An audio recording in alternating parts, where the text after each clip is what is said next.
Սիրելիներս, այսօր մայիսի 29-ն է 2025 թվական եւ ես ուզում եմ պատմել Հիսուս Քրիստոսի հրաշքներից իմ կյանքում տեղի ունեցած տարբեր հոլովակներ կանեմ այսօր հենց այդ թեմաներով, ճիշտ է իմ կյանքի ամեն մի օրը Հիսուսի հրաշքներով է լցված, ինչպես յուրաքանչյուր Հիսուսի զավակի ամեն օրը այն զավակի, ով ամբողջովին իրեն հանձնել է Հիսուս Քրիստոսի ձեռքերին, որովհետև երբ դու հանձնում ես քեզ Հիսուս Քրիստոսի ձեռքերին, ընդունելով նրա ամենաբարի կամքը, քո կյանքի ամեն օրը արդեն հրաշք է։ Անկախ այն ամենից, թե սատանան չարը ինչպես է փորձում քեզ նեղը գցել, ցավացնել, ճնշել, անկախ այդ ամենից դու դրան չես նայում, որովհետև Հիսուս Քրիստոսի լույսը այնքան ուժեղ է քո կյանքում, Հիսուսի հրաշքները այնքան շատ են, որ դու չարին չես էլ արդեն նկատում, տեսնում ես, անցնում գնում ես, որովհետև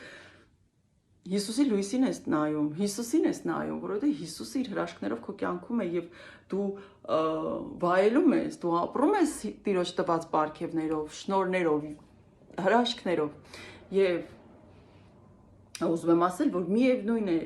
այնպես չի, երբ որ խոսում ենք Հիսուսի հրաշքներ, ուրեմն չարը էլ չկա վերջ քնած է, ոչ, չարի հարձակումները, չարի գործողությունները կան եւ ինչ որ չափով Տերը թողում է, որ դու դրանք զգաս քո վրա, ինչ որ չափով։ Բայց Հիսուսի հրաշքները քո կյանքում են, երբ որ դու քեզ հանձնել ես նրա ձեռքերին եւ դու ուղղակի նայում ես Հիսուսի տվածին, վայելում ես, ուրախանում ես, ապրում ես, երջանկանում ես եւ շնորհակալություն ես հայտնում, փառաբանում ես քո Տիրոջը, որովհետեւ բոլոր փառքերը քո Տիրոջն են, որովհետեւ Տերը քեզ ամեն ինչ տալիս է, դու պետք է ընդամենը խոնարհ սրտով, սիրող սրտով փառաբանես քո Տիրոջը, բայց պետք է նաև նրա հրաշքների մասին պատմես մյուսներին, որովհետև դա ուղղակի դավաճանություն է։ Հիսուս Քրիստոսը քո կյանքը ամենամթից անդունդից հանում բարձրացնում է ու իր լույսով է լցվում ու դու չես պատմում մյուսներին, թե ինչպիսին է Հիսուսը, այդ ինչպիսին է Հիսուսը, այդ ով է Հիսուսը իրականում։ Շատերը ուղղակի գիտեն Հիսուս Քրիստոս, բայց իրենց կյանքում Հիսուսի հրաշքները չեն տեսնում, չեն զգում, որովհետև իրենց չեն տվել Հիսուսի ձեռքերին, որովհետև այնքան Տիրոջից հեռու են, որ նույնիսկ երբ նա նրանց կյանքում հրաշքներ է գործում, նրանք չեն էլ ուզում տեսնել։ Եթե ասես, որ Տերը արեց, դա նրանք ասելու ինչ ես խոսում, Տերը չէր, այսինչ մարդն էր կամ ես էի։ Հիմա մենք պիտի պատմենք Հիսուս Քրիստոսի գործերի մասին մեր կյանքում, որովհետև շատերը դրա կարիքը ունեն, որովհետև Հիսուս Քրիստոսի լույսն է, այն ամենը, ինչ որ նա անում է մեր կյանքում, դա նրա լույսն է, իսկ մարդիկ այդ լույսի կարիքը ունեն։ Նրանք ուզում են տեսնել այդ լույսը եւ իրենց թերահավատությունը կդառնա հավատ, անհավատությունը կփոխվի, կդառնա հավատ։ Ու մենք պիտի պատմենք Տիրոջ մասին, մենք պիտի պատմենք նրա գործած հրաշքների մասին մեր կյանքում։ Ու ես ուզում եմ նրա բժշկությունների մասին հիմա պատմել իմ կյանքում, որ տեղի են ունեցել։ Նորից եմ ասում, եթե պատմեմ, ուրեմն պետք է ամեն օր պատմեմ, մի քանի բան գոնե, որովհետև ամեն օրս Հիսուսից ձեռքերի մեջ է եւ հրաշալի է, եւ կատարյալ է, եւ օրհնյալ է։ Բայց կպատմեմ մի քանի բան Տիրոջ կամքով բժշկությունների հետ կապված։ Ուզում եմ ասել, որ ես երկար տարիներ կարող եմ հաշվել, նույնիսկ 7-8 տարի հաստատ ունեմ շպորա կոչվածը։ Դա կրունկների մեջ է լինում, շատերը գիտեն, հայերենով չգիտեմ ինչպես է կոչվում, եւ դա սուր ոսկրային ելուն է, որ սկսում է կրունկից աճել ուղակի եւ մխրճվել կրունկի հյուսվածքների մեջ, եւ դու այդպես ուղակի քո ողջ ծանրությամբ ամեն քայլը տանում ես, երբ քո հյուսվածքների մեջ մտած է սուր ոսկոր, որը փշի է նման, մեծ փշի։ Իմ երկու կրունկներին էլ կա դա։ Եվ տարիներով ես տանջվել եմ ու ներարկումներ եմ արել կրունկներիս, որպեսզի ժամանակավոր այդ ցավերը անցնեն, որովհետև ես ուղղակի կաղում էի, ոտիս մատերի վրա էի քայլում, չէի կարողանում հենվել կրունկից, դա անտանելի ցավ է, ով որ դա զգացել է գիտի, դա ուղղակի պատմելով չի լինի, դա մի ցավ է, որ ամեն քայլիդ հետ շունչդ կտրվում է ցավից, սիրտդ լցվում է ցավից, ուղղակի աչքերդ լցվում են, պատերից բռնվելով, կահույքից բռնվելով ես քայլում, դրսում ոտի մատների վրա ես քայլում, ու տարիներ առաջ ես ներարկումներ արեցի եւ այդպես թուլացան իմ ոտքի ցավերը, կրունկների, ու արդեն վերջին մի քանի ամիսը նորից սկսվել են ու ամեն առավոտս ուղակի տառապանք է, երբ ես արթնանում եմ, ոտքերս դնում եմ գետնին, սկսվում է իմ համար անտանելի ցավերը ու ամեն քայլը դաժան է, ամեն քայլը ցավոտ է եւ այդ ցավից իմ ամբողջ մարմինը հոգնում է եւ այդ ցավից իմ ամբողջ մարմինն է ցավում, ուժասպառ եմ լինում, ցավը չէ որ ուժասպառ է անում եւ սրանից մի քանի օր առաջ, երևի մի շաբաթ առաջ ես աղոթեցի ու հենց այդ պահին լսում էի վկայություն բժշկության մասին, թե ինչպես է Տեր Հիսուս Քրիստոսը բժշկել մարդկանց ու հենց այդ պահին ես աղոթեցի, ասեցի Տեր ջան, ես ընդունում եմ քո բժշկությունը, Հիսուս Քրիստոս, ուղղակի խնդրում եմ քո ձեռքով այս շպորաները հեռացրու իմ ոտքերից, ես չեմ դիմանում այս ցավին, ոչ մի բան չի օգնում, ես ասեցի Տեր ջան, խնդրում եմ ուղղակի ձեռքը դիր իմ կրունկներին, այս շպորաները վերացրու, հեռացրու ինձանից, ես էլ չեմ կարողանում այս ցավի մեջ ապրեմ, խնդրում եմ քեզ ու ասացի ես ընդունում եմ քո բժշկությունը, ես ընդունում եմ քո բժշկությունը, Հիսուս Քրիստոս ինձ էլ բժշկիր, հեռացրու այս ցավը, խնդրում եմ։ Դա մի քանի օր առաջ էր։ Ու ես առավոտյան արթնացա, ես որ արթնացա, ես այնպես էի արթնացել, որ բուժված են իմ կրունկները։ Իմ կրունկները բուժված են, ես ընդունել եմ Տիրոջ բժշկությունը։ Ես ոտքերս դրեցի գետնին, բայց վստահությամբ, որ չեն ցավալու։ Կասկածով չէր, ես իրոք վստահ էի, որ բուժվել են։ Ես չզգացի էլ շպորայի ցավը, որը անտանելի է։ Ու ես ամեն օր զգում եմ, կարծես շպորան ինքը սուր ելուն է, մեխի պես, որ մխրճվում է փափուկ հյուսվածքների մեջ, ու դու քայլում ես դրա վրա, պատկերացնում եք, դա անտանելի ցավ է։ Եվ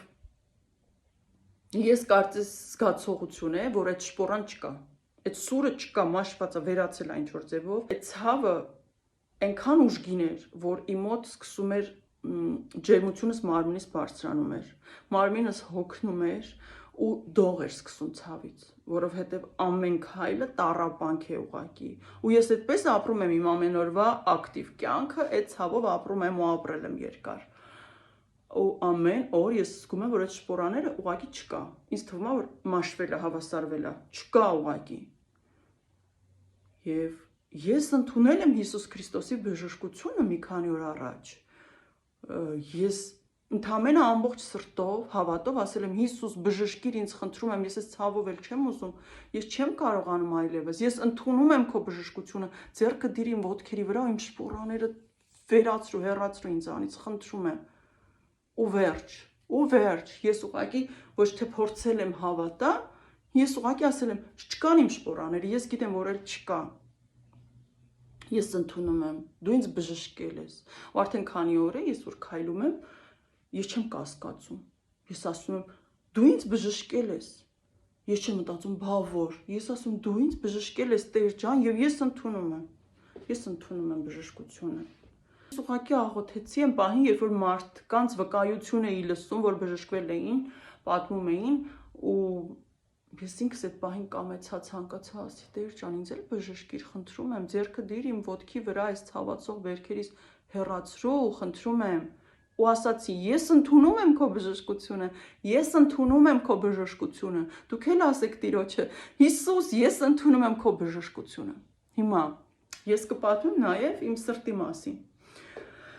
Երբ ես երկրորդ բալիկիս էի սպասում, 4-րդ ամիսն էր սկսվում եւ երբ գնում են կոնսուլտացիաների հղիները եւ այլն, այդ 3-4 ամսից է սկսվում ակտիվ կերպով ու բազմաթիվ տարբեր հետազոտությունների արդյունքում սրտի հետ կապված հայտնաբերեցինք, որ սրտի այնպիսի խնդիր ունեմ, որ սրտաբանը վախեցել է, շատ անհանգիստ էր, տարբեր զննումներ արեցին եւ վերջում նոր նա ասաց, որ շատ եմ վախենում քո սրտի համար, ամեն պահի կարող է շատ վատ բան տեղի ունենալ։ ես ունեի արիթմիա, հիմա լրիվ չեմ հիշի, բայց ինչքան հիշում 200 էր հասնում արագությունը սրտի զարկերի, թե 220 մաքսիմում եղել է,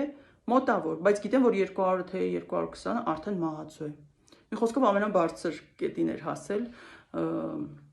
սրտի արագությունը զարկերի, տարբեր ստուգումներ անցա եւ այլն, եւ ինձ իմ բժիշկը, կոնսուլտացիան անցկացնող հղիների բժիշկը ինձ ուղղակի ասաց, որ դու գիտես, որ դու ցանկացած բահի կարող ես մահանալ քո պտուղի հետ։ Ասացի, այդքան վատ է ամեն ինչ, ասաց, հա, դու չպիտի ընդհանրապես հղի լինեիր, դու իրավունք չունեիր հղի լինելու, ասացի, բայց ես ամբողջ կյանքում սրտի խնդիր չեմ ունեցել, ասացի, ինչ անենք, հիմա ունես։ Ու ասացի, բա ինչ անեմ, ո՞նց անեմ,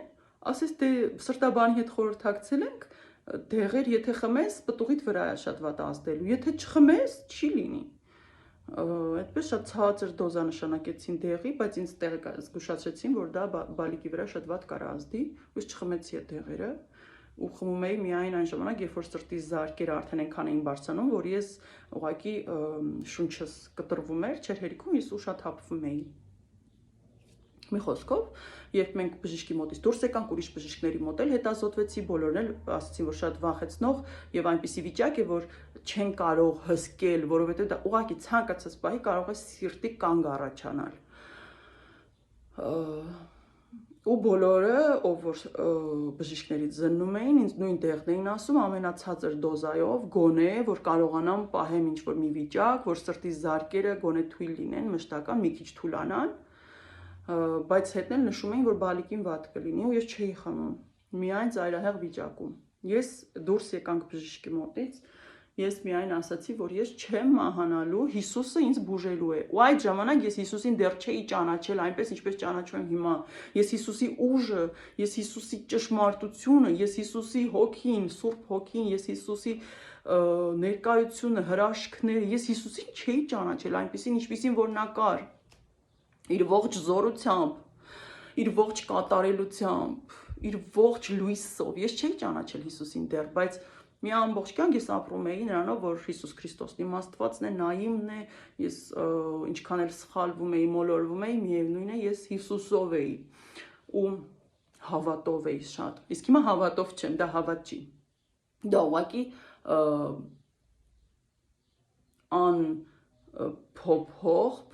փոփոխման չենթակա մի ճշմարտություն է, իմացություն է, գիտություն է, որ դու գիտես ուղղակի, թե ով է Հիսուսը եւ ով ես դու Հիսուսի համար եւ ով է Հիսուսը քո համար եւ ինչ ամենազոր է Հիսուսը քո Աստվածը եւ քո Տերը։ Ու դրանք շատ տարբեր բաներ էին մինչեւ Հիսուսին ճանաչելը, հավատալ Հիսուսին եւ Հիսուսին ճանաչելուց հետո։ Հիսուսին ճանաչելուց հետո դու չես հավատում Հիսուսին, դու քո մեջ ունես Հիսուսին, քո մեջ ապրում է Հիսուսը։ Դու Հիսուսով ես ապրում, այստեղը սրտիդ մեջ ամեն զարկդ Հիսուսն է։ Բայց այն ժամանակ էլի ես ասացի Հիսուսը ինձ չի թողնելու, ես չեմ մահանալու, իմ սրտին ոչ մի բան չի լինելու, ես ասացի ես դեղ չեմ խմելու, Աստված է բուժելու իմ սիրտը։ Ես աղոթում էի, որ Աստված բուժի իմ սիրտը, ես խնդրում էի Տեր, չթողնես իմ բալիկին ոչ մի բան լինի, չթողնես իմ սրտին ոչ մի բան լինի, ուղղակի ինձ ապրեցրու, մի թող որ մեռնեմ։ Սիրտս կվատանա, լավ կլինի, ինչ որ կլինի, դու ինձ պահի, իմ կյանքը պահի, Տեր ջան, իմ սիրտը, ես հանձնում եմ քեզ։ Եվ ինձ բոլոր բժիշկները, բոլորը նույն բանն էին ասում, որ իմ սիրտը ցանկացած պահի կարող է ուղղակի կանգնել, կանգ առնել, էլ չաշխատել, եւ ես ու իմ բալիկը չենք լինի, չենք փրկվի, բոլորը նույնն էին ասում։ Ես միշտ ուղղակի լուր լսում էի, ես չէի խառնվում իրար, ես չէի անհանգստանում, որ ինձ հեսա մի բան կլինի, այն ամենավատ պահերին, երբ որ ուղղակի իմ սրտի արագությունը այնքան մեծ էր, որ շնչառությունս լրիվ փոխվում էր, ես չէի կարողանում խոսել, ինչ որ բան բացատրել, որովհետև այդ արագությունից խոսքդ կորցնում ես արդեն քո ամբողջ մարմինը դղրդացող ինչ որ բան է դառնում։ Ես ոչ մի անգամ չէի մտածում, որ կարող է ես մահանամ։ Անկարող է, ես մտածում եմ, որ անկարող է, որ ես մահանամ, որովհետև Հիսուսը չթողի ես մահանամ, որովհետև իմ սրտին ոչ մի բան չի լինելու, այն բալիկը ծնվելու է, առողջ ամեն ինչ լավ է լինելու, ու այդպես էլ եղավ։ Իմ սրտին ոչ մի բան չեղավ, ես դեղեր նույնիսկ չխմեցի, բացառիկ դեպքերում եմ խմել ամենացածր դոզայով դեղերը, երբ որ արդեն սրտի զարկերի արագությունը այնքան բարձր է, որ դու ուղղակի հասկանում ես, որ չէ, ստեղից արդեն օրգանիզմը, սիրտդ ուղղակի չի դիմանա, շատ փոքրիկ դոզայով, բայց ես դեղի վրա հույս չէի դնում։ Ես ամեն օր ասում եմ Հիսուս Քրիստոս, բուժի իմ սիրտը։ Ուղղակի բուժի Տեր, բուժի իմ սիրտը։ Ես ինձ քեզ եմ հանձնում, ես ինձ չէի հասկանում այն ժամանակ, այդքան ես իմ սիրտը, իմ առողջությունը, իմ կյանքը քեզ եմ, քո ձեռքերին եմ տալիս, պահի իմ կյանքը, չթողնես մեռնեմ։ Իմ սրտին ոչ մի բան չեղավ։ Ես դեղեր չխմեցի, գրեթե չեմ խմել դեղեր։ Շատ ծանր օրերի մեջով անցնում էի, առողջական, բայց դեղեր չխմեցի։ Իմ սրտին ոչ մի բան չեղավ, իմ սրտին ոչ մի բան չեղավ։ Ու իմ բալիկը ծնվեց, ու ես մինչև հիմա առողջ սրտով ապրում եմ, դեղորայքներ չեմ օգտագործել։ Ոչ մի բան չեմ արել առողջ լինելու համար, հակառակը ամեն ինչ անում եմ անառողջ լինելու։ Շատ սուրճ եմ խմում, որ չի կարելի, ջուրքի չեմ խմում, որ էլի շատ վատ է։ Մեկ ասում եմ լավ, այդքան չի կարելի, Աստված այսքան առողջություն է տալիս, իսկ ես փչացնում եմ իմ առողջությունը։ Գոնե հանուն Աստծո, որ իմ սիրտը պահեց իր ձեռքերի մեջ, ես պետքա գոնե սուրճ քիչ խմեմ օրինակ։ Բայց Տեր Հիսուս Քրիստոսը իմ սիրտը բուժեց։ Ես ուղղակի իմ սիրտը տվեցի նրան։ Այն դեպքում, երբ որ բոլոր բժիշկները եւ վախենում էին, եւ զարմանում էին, ու ընդհանրապես ոնց պետքա ծննդաբերես այդ սրտով, չես կարա ուղղակի, ոնց պիտի ծննդաբերես, այդ մենք չենք պատկերացնում, բայց Հիսուսն էր պատկերացնում։ Բայց ծննդաբերելու ժամանակ մի պահ եղավ, րոպեներ տևեց, որ ես գիտեք, իսկ զգում եմ, որ ես ոնց որ մեռնեմ, իմ հոգին ուզենա ինձանից պոկվի, ոնց որ հանգի, մարեի, ինչ որ շատ վախենալի բաներ կատարվում հետս, ես զգում եմ չեմ կարող աղոթեմ նույնիսկ, ու ես շատ դժվարությամբ մտքերս հավաքեցի, կենտրոնացա, որտեղ շատ դժվար էր, չէի կարողանում նույնիսկ բուժքրոջ ինչ որ կերպ հասկացնել, որ ես վատ եմ, ես մեռնում եմ։ Մենակ ասացի Տեր, չթողնես մեռնեմ, խնդրում եմ, հանուն իմ երախու, չթողնես մեռնեմ։ Դրանից մի քանի րոպե անցավ, իմ գիտակցությունը լրիվ նորմալացավ ու ամեն ինչ նորմալ դարձավ։ Ու իմ սիրտը, որի վրա կար սպի, որի զարկերը 9 ամիս 200-ի չափ են եղել, որը մահացու արագությունը, ես ուղղակի տվել էի Հիսուսին։ Ես ամուսնուս էլ ասում էի, Հիսուսը չի թողնելու, դու մի մտածի ախր, ինչ ես մտածում, Հիսուսը չի թողնելու իմ սրտին ինչ որ բան լինի, չի թողնելու վերջ, ես չեմ մտածում, ես մտածելու բան չունեմ, ես չեմ կասկածում,